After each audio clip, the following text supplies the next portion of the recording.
Doot. So welcome to the Venus Rising Show. I'm your host, Venus Vox, coming to you from Tucson, Arizona. This is the radio show Venus Rising on KMKR 99.9 FM. And today I'm going to have a very special guest. My guest is going to be Olivia Reardon.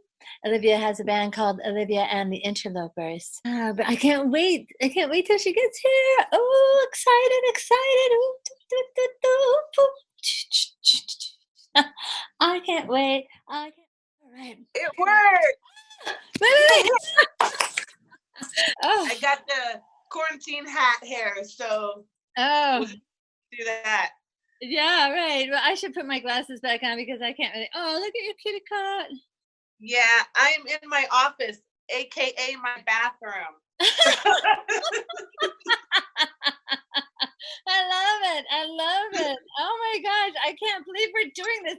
It's a new thing for all of us. It's new for everyone, you know? So, yeah. And it's going to become secondhand, where this is going to be like, oh God, Zoom is nothing. It's like MySpace. I mean, no offense to MySpace. Well, I certainly did have a MySpace at one point. Absolutely. Yes, that's what started the whole thing, right? Yeah, it actually did, didn't it? Yeah. Friendster, I think, or something, and then MySpace, I don't know. Yeah. So anyway, welcome to Venus Rising Radio Show. This is going to be audio and play it on the radio on Tuesday. And very cool. And then, but I'm trying to figure out if I can do the video and have the video on YouTube. Fun, yeah. Yeah. I get it. So tell me, Olivia, you did a really cool show at the St. Charles when all this stuff started happening. So how was that? And tell me about the show. Well, we had just cleared all the shelves at the tavern. I've worked there for 4 years. St. Charles Tavern has really been kind of like a hub for our band, for Miss Olivia and the Interlopers. That's where we got our start here in Tucson, if you will, as a band, as that incarnation as Miss Olivia. But it was so surreal, and no one wanted to come to shows, and we had a few shows cancel. And at that time, the 6 feet away rule was not in effect, and we were still sort of trying to figure out what the heck was happening. Everyone, I think, was still in autopilot mode, if you will, you know, just kind of like, well, kind of get stuff together, but don't freak out too much yet. And so I lost my job at the tavern as well as at the Rialto Theater because of this, and then our shows. And so for me, it was sort of waited. I had seen a couple other people do it. I think Gabriel Sullivan had done it at Crooked Tooth, and I thought, what a great idea to just sort of get myself secure and not just see how this would work for us, and maybe find another venue, not worry about not having live shows, find maybe another venue or another tool that we could use to get out to people, and just see how it worked. And it was really lovely, and it was fun, and it was great. And it was my own kiddo got on his computer, and he's 10 and watched us. But now we can't really do that. We have tried this, what you and I are doing, this you know, Zoom meeting thing, and it's there's always a delay, and it's really hard. Oh, and so you tried doing music on this? We did. Oh. There was always someone was lagging, or you know, so just a second behind. So it was a little bit hard to transfer the song properly. And what I found, I tried to do it with one of my groups that I was playing with, and do you see the little yellow outline on the picture? Well, who's talking? Exactly. And so if you're talking while I'm talking, it's not gonna. Well, I have the yellow line. You're not gonna hear you. It mutes. Yes, exactly. So there was that aspect, and then we thought about recording separately. But I don't have the technologies at my house. I can do something off of my computer, and that's what we're going to try to do, and hopefully get something together there. I don't know exactly, but the Rialto has graciously offered any kind of live stream that we're going to do, that they would share it on their homepage, Facebook, Instagram, all of their pages. And that's going to be really great for us if that works out. So right now, the biggest barrier, so to speak, is not being able to be in the same room. Even the 6-foot rule is kind of keeping us separate. Uh-oh. I just lost you. Oh, who's that? Oh no, did we just get Zoom bombed? Because I mean, evidently that's a thing. Where people, I know, yeah. Have you seen that? Yes, I just read about it this morning in the new regulations and things. Yes. Yeah, and I thought, oh no, a new world. It really is, isn't it? It's a brand new world. It's crazy. Yeah. But that's a perfect example of why, when you said, you know, getting together is hard to do, what are people doing? And I said, possibly this. That's why we can't. It's not really caught up to us yet, technology-wise. Right. I have a feeling it will, though, pretty soon at this rate, because of what's happening right now, because of all the different people who want to get together and do music. And I'm sure there are people working on it right now, because I've been asking, is it, hey, how do you play together online at the same time? We got to do this, you know? It's, yep. Yes, agreed. Yeah, it's going to happen quick. Mm-hmm. So in the meantime, so you were saying that you have an open invitation at the Rialto to do a live stream? Well, they will share, if we do one, they will share it on all of their pages and advertise it for us, which is great. And they also right now have a GoFundMe for all of the hourly employees. They're doing a really great job. And so, you know, Tucson is just killer when it comes to taking care of each other. And every place is taking care of their employees the best they can. And so there's a GoFundMe at the Rialto Theater for all the bartenders.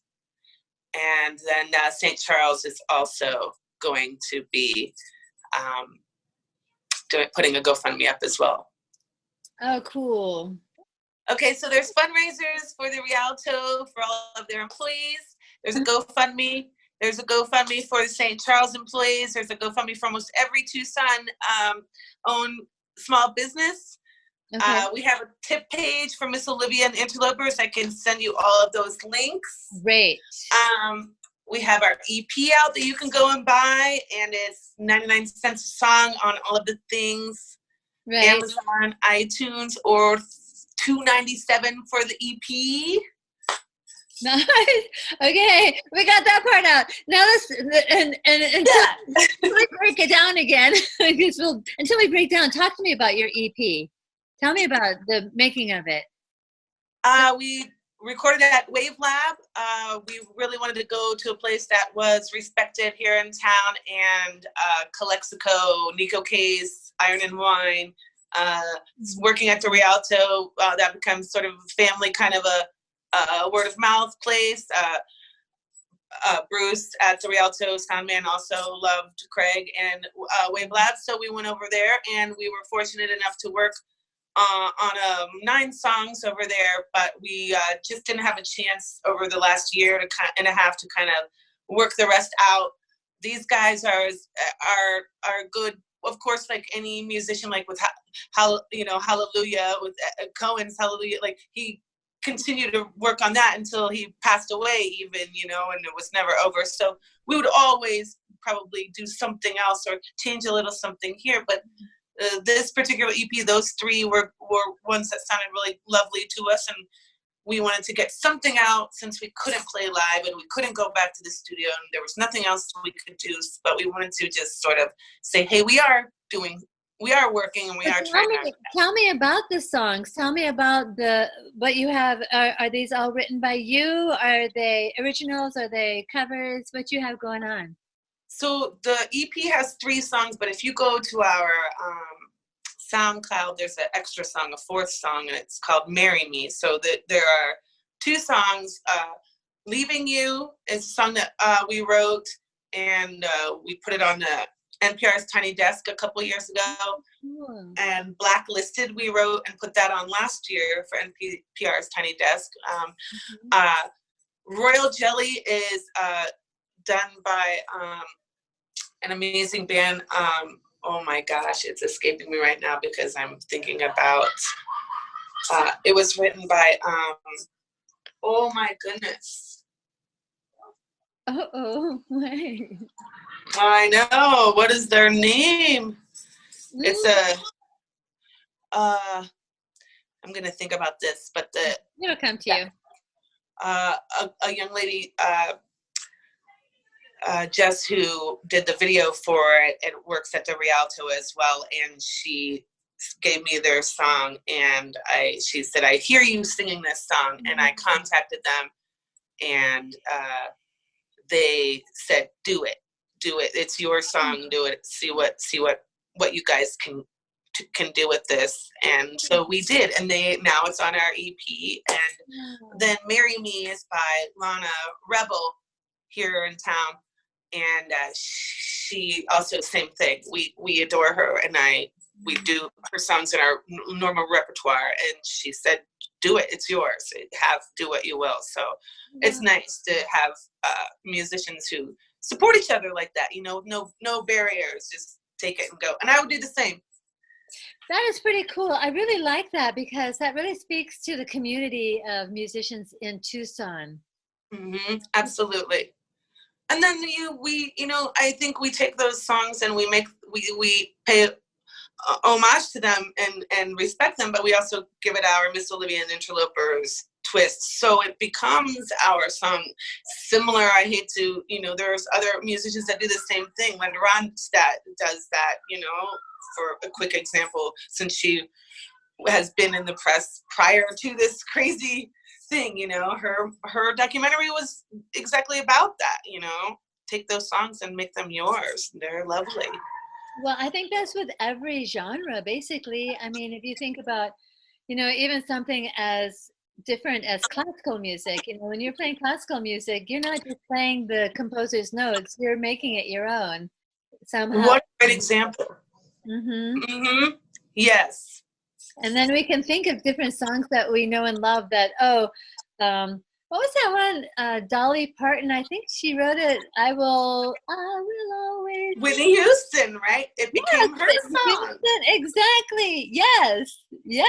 So true. It happened. I mean, those are in a respectful way, not in any kind of other way. But I adore you, and I adore this song, and I would like to share my interpretation with you of it, or whatever. Loving conversation. So, are you originally from Tucson, then, Olivia? I'm originally from Ohio, but I moved to Los Angeles to pursue music at a younger age. And I was out there working musician like everybody, hitting every audition I could in the day and bartending or waiting tables at night. Mm-hmm. And it's out there, it's saturated, but at the same time it's saturated with everybody, not just Joe Schmoes like me coming out from Ohio, but the people who are working in the industry also are eating at the coffee shop down the street from your house, so sometimes it's a little bit, but it is sort of a little bit easier to rub elbows here and there. Mm-hmm. And I was fortunate to be able to make a living off of my music out there, as well as bartend part-time. So it was great. And then I moved here. And what brought you here? That's a big question. I had a kiddo. My kiddo's father lived here, and we were talking about where do we want to raise a kiddo in LA or do we want to raise a kiddo in Tucson? And Tucson is a really great community. And like we were just talking earlier about how everyone takes care of each other, that's pretty important. Our family's far away in Ohio, and finding some place that has roots in its community was really important for me. So.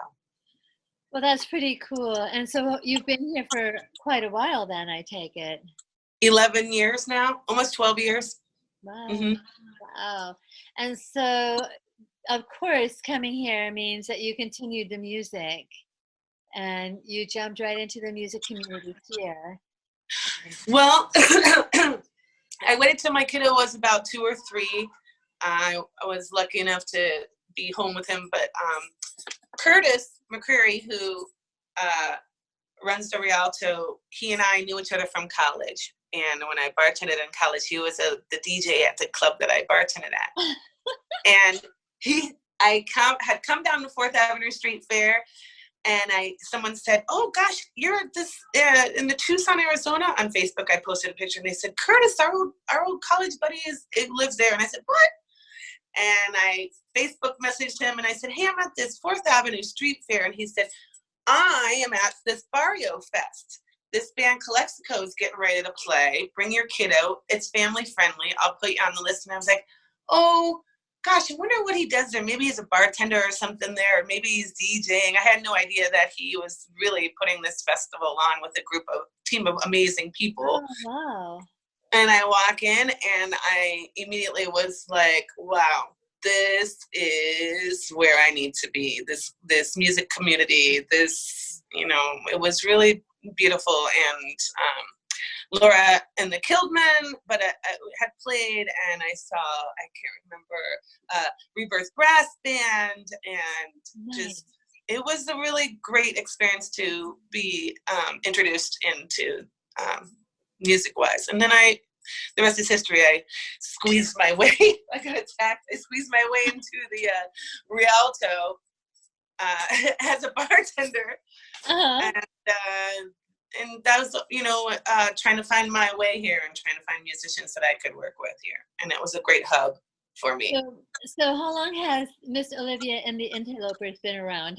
Was that your first band here? Has that been the main band you've had? Or is that you had a couple iterations and now this is the one that you've settled into?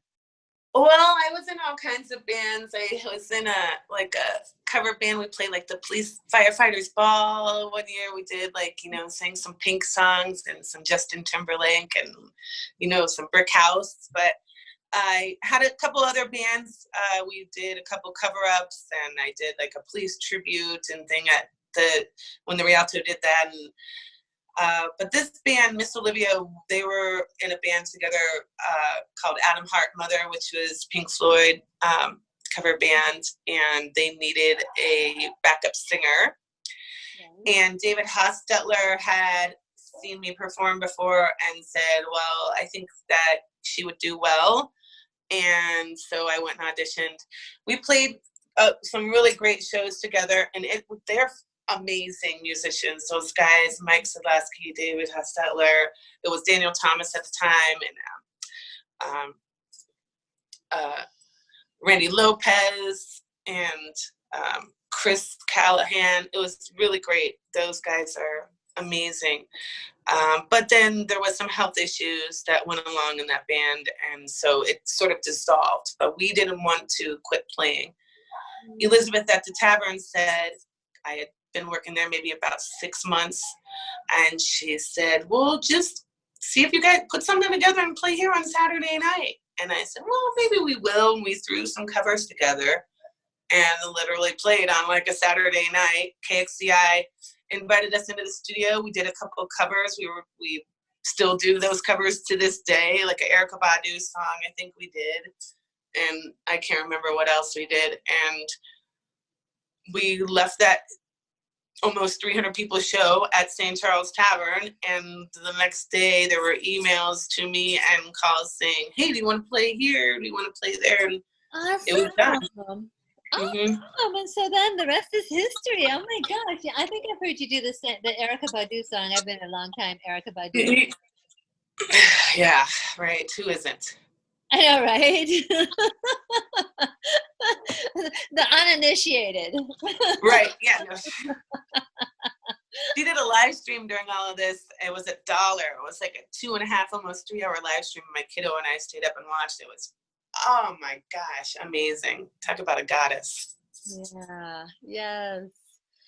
So this new reality that we're living in now, in the sense of, starting to do stuff online, figuring out what to do with our lives. And, well, what are you doing right now? How are you feeling like you're being safe and following like protocols to keep you and your family safe and healthy? And I'm doing everything. I'm washing every piece of grocery that comes in. I'm leaving all of the bags outside, gloves, handkerchief, hat. Yesterday I looked like a bank robber. I felt like a weirdo, not going out unless I absolutely positively have to. Started a garden. Oh, good. Yeah, right. Things that, I want to start a garden. Well, we should have already done that. You know what I mean? A long time ago. Things like that. My kiddo, he's a big part of my life, obviously, as I keep talking about him. Dylan's got homeschool, and so I volunteered a lot at his school anyway, but now that's a new job for me. We just, I'm just trying to do things like this, stay connected. I've had meetings with everybody at the Rialto. I've had meetings with all the bartenders at the tavern, all my band dudes, and just trying to stay connected. Facebook is amazing. I hate to say it, we all hated it before, right? But what would we do without it right now? I don't even know. I post everything. I know, right? There's so much music going on that there's no way to keep up with all of it. Just like before, actually kind of like before, because, I don't get out very much. I try, but I really don't get out much. And then I'll look on Facebook and I'll see all these shows, every night. It's like, oh my God. And then it's like a little overwhelming. Like, I can't go to all of them. And yesterday I pressed one Facebook Live feed, and you know how if you press a video, it will send you to the next video or something. It was just live feed. But a writer writes, and so it's like that's as musicians or any kind of artists, or people who work out or people who hike or whatever. Those are our outlets are gone, and so we're trying to figure out a way to just not go stir crazy, I guess, and just still be regular. Yeah. So what do you see as, I know we already talked a little bit about, the idea of figuring out how we're going to play live together in different locations, but what else do you see as being things that you are doing or working towards or based on this new reality that we're in? We as a band, we keep talking about it. We're trying to figure some things out for sure. We are even thinking about possibly going out. We have a friend who owns this 5-acre ranch, and literally having one person go set all the equipment up, set us not 6 feet away, set us like 30 feet away from each other. All of us wear masks, gloves, whatever, and then all of us drive separately, park far away, right by where our setups are. All of us get back into our cars, walk away, and the one person who set everything up closes everything back down. And then, we're just trying to, that's the only thing, that we can think of is being, 30 feet away from each other in a bubble. But that's, I don't know how that would even sound, or, these are the extremes that you start to think about, to try to do something. There is such a thing. I saw this online somewhere because I'm of course researching all this stuff too, and okay, I play in different bands. All my gigs are canceled. Blah blah blah. But how do we move forward with it? And so there are those things of doing multiple camera streams. But you have to have somebody running the stream part. You know what I mean? So have a camera on you, camera on. Yes. Camera on your guitar player, camera on the drummer, and then being able to put it all together. That's what Erika Badu did. She had them completely, she had her band completely separated away, and she had them all wear masks, and they all wore gloves, and then she was separated, and they had all their own cameras, exactly what you're talking about. But in the end, she thanked everybody. And there was about 30 people there. And I thought, well, I don't know, even if you're far away, like you just said, someone's got to run all of. Well, that's interesting. You'll have to send me a link for that because I'd like to see that. Yeah, it was beautiful. It was lovely. I don't know. We were thinking we can do stuff like this when you record from your phone and link into the live feed. I can put that up on my microphone. So if I'm far away, super far away from them, And you can't have anybody gathered. That's the other thing. We can't go in a backyard or in a garage, right, or have one of them in my garage and one of them in my backyard, because we can't even really gather, you know? So, and I don't really want to. Not right now. Not right now. I mean, the one thing that I kind of hold on to, that I do hold on to, I'm thinking, okay, this is temporary. Yes. It's going to be longer than we expected, and it's going to be, I don't know, maybe the end of June is the last biggest thing I heard, or, you know, maybe even a couple months beyond that. I mean, we've got months to play with all this other stuff, but it will be over at some point. I mean, there's no doubt it's going to be over. And agreed. That's why we got to keep doing stuff like this, because it's not gonna end, and so we don't. And you know, it's just a reincarnation of whatever, or you know, I have no idea the word where you're evolution. It's the evolution. Evolution. It's an evolution. And I mean, the other thing too is like so many people's jobs are going to change because of this. And, oh yeah. I want to get out to you also. There's this other thing that we're doing. It's called the Get Down, by let's see here, Stratton Guitars, and what they are having bands do is make a video, exactly what you're kind of talking about, separate screens. You know, like I record from here, whatever, or wherever. Make a video and send it in, and they're going to have they had a Get Down last year, or a big hootenanny, bands play and like food and everything, and so that they're going to have the Get Down online with all of the band's videos attached. So I'll send you that link also. And then please, I don't have the link, but the Musicians Fund that Ben Nesbitt and Katie Haverly have put I've together. already donated and shared that. I've donated. Yeah. Thank you. Those guys. That's a really great. But thank you. I'll do it again. I'll share again, because I only shared it that one time, so may as well share again. It's a pretty amazing thing. Again, Tucson. I don't know if other towns are doing what we're doing. I don't know what you're exactly. You're like, I've shared it. I'll share it again. You know, like it was like it's nothing. It's like yeah, of course. I don't know if other towns are doing this, but I hope they are. We're really fortunate to live here. That is one of the things that I'm finding. You know, I'm a little shy sometimes, but you know, the more I get bold and just talk to people, and I realize, oh my God, everybody in Tucson here is so connected, and you know, maybe in different communities, but no matter what, there's that zeitgeist or whatever of sort of a community here. And the more I'm into it, the more I love it. The more I'm just like, oh my God, cool. Are you from here? Where are you from? No, I moved here from New Mexico. And similar. No or no? Well, and then before that I was in St. Louis, Missouri, and then before that my family traveled all over, you know. So I moved to St. Louis when I was like 19 and got married, had kids. That's where I did that phase. You know. Mm-hmm. But I kind of grew up in Las Cruces, but you know, I never lived there as an adult. But when I was in Silver City, have you been to Silver City? And in New Mexico? Uh-huh. I don't know, maybe have driven through, but not spent time, no. They have a blues festival, which of course I'm sure is canceled this year on Memorial Day. But that's where I actually met Heather Hardy. She came up and played at the blues festival. And wow. playing it once, which was pretty cool. But there's so many things like that this summer. It's really, I just, as you're saying that, I mean, it's just, we could go down for days of the list of things like that unfortunately won't be happening this year. But then back to the Tucson thing. I mean, the 4th Avenue Festival went online. I was like, what?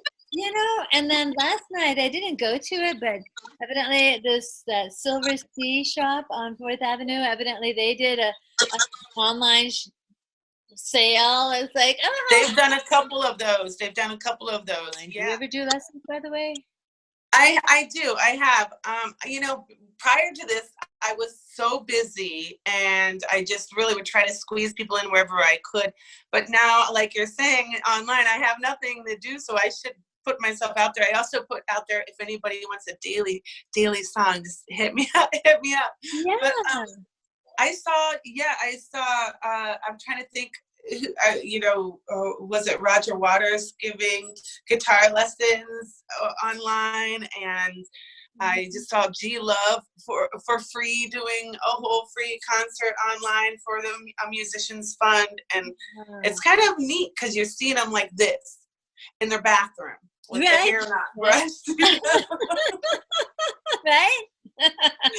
So it solidifies that, we're all the same, if you will, sometimes. It's nice to realize that.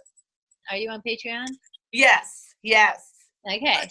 There's this other thing too now. See, this is exactly what we're talking about. Things are popping up like this, and it's just going to get quicker and quicker. It's the Arizona.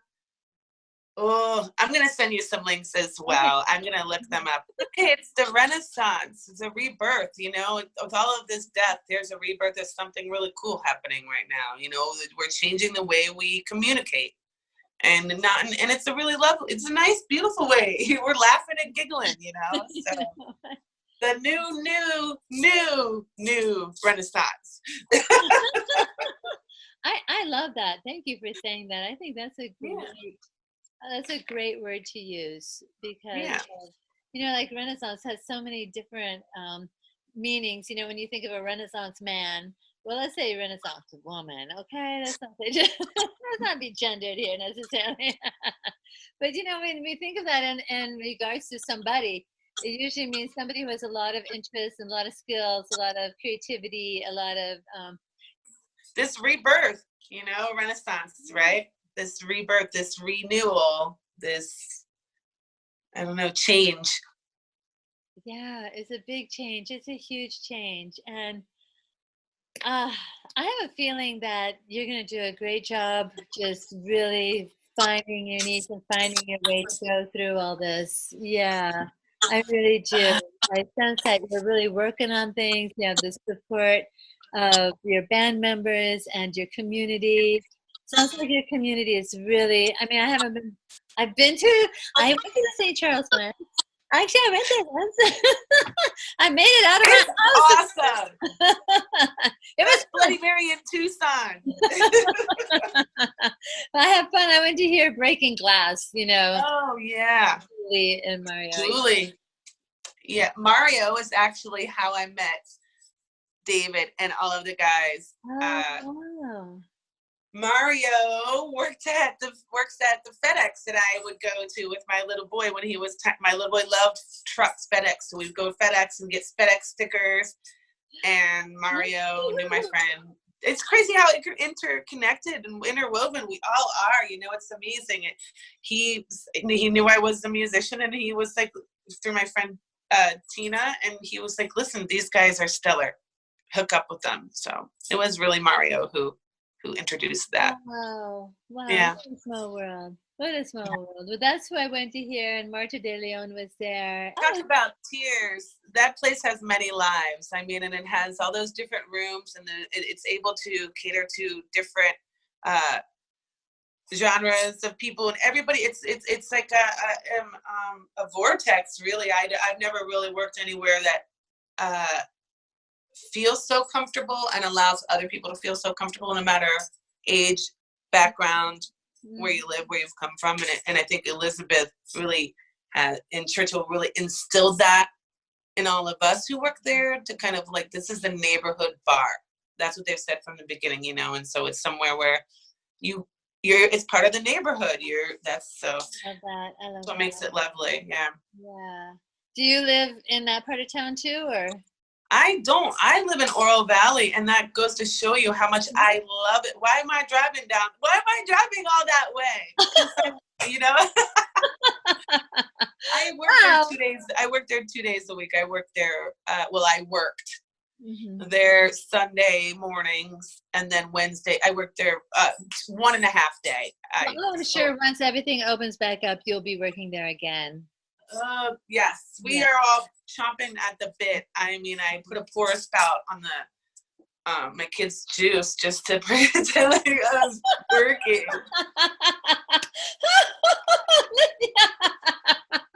Ridiculous. It's so ridiculous. I'm an old lady. I've been bartending for over 20 years. guys. So that goes to show you. I'm telling you. I don't know what else to do with myself. That's hilarious. Weirdo. I'm a weirdo. I love it. I love it. I think you're great and creative. That's so creative. You know, and I mentioned Daniel Thomas as our drummer, and I just want to say that now we're using Morgan Schlaline, who was with Los Guapos, really great, beautiful drummer. Just because he's not on the recording, but he plays those songs really, really great and puts his own twist on them and makes it something new for us, which is cool too. So. Well, you're gonna have to keep us at myself and the radio, you know, updated on what you're doing, on your new project, and how this Renaissance, how you're adapting to the Renaissance and becoming That's so cool. Yeah, right. And any way that I can help, you know, with you know, promoting. I mean, that's part of what radio is all about. Radio is about promoting and helping other people. And I'm just so grateful that I feel so grateful to have this little part. Thank you, Julie. Thank you, Julie. Julie and Terry Norbrook, you know, like, thank you so much for having me on this radio show. Cause it's been such I mean, for me, it's been a total blessing and just so much fun. And it's like, gets me out of my comfort zone. It's like, we sent some songs out. Just, I can't even believe I'm telling you. I sent some songs out to some people, just random people, because of all these videos we're talking about. I'm like, I can't believe G Love is in his like t-shirt in his like spare bedroom with the closet door broken doing a live stream right now. So I was thinking, people are bored. So we sent some songs that we weren't really finished with and needed some help on, and to a few people, and people have reached back to us. So it's the time, I guess, to do. Awesome. This is so fun. Yeah, I was gonna say, I'm gonna go get my shout off this computer and see if he'll go out to the garden with me since I've been in the bathroom. Well, thank you so much. And this will be edited down, of course. And hopefully I'll get sound. Hopefully I'll get video and sound. Hopefully this recording is going to actually work. So that's, I mean, I see that recording button. I see the recording red thing. Yeah. And then I have this thing. I have this going into the phone, you know, into the phone thing. So I should at least be able to get audio. Alrighty, cool? Fine. Well, so I'll let you know. Talk to you later. Stay healthy. Hug your mama. And yeah, let me know whatever and if you need anything. Thank you so much. And you too. All right, talk to you soon. Bye.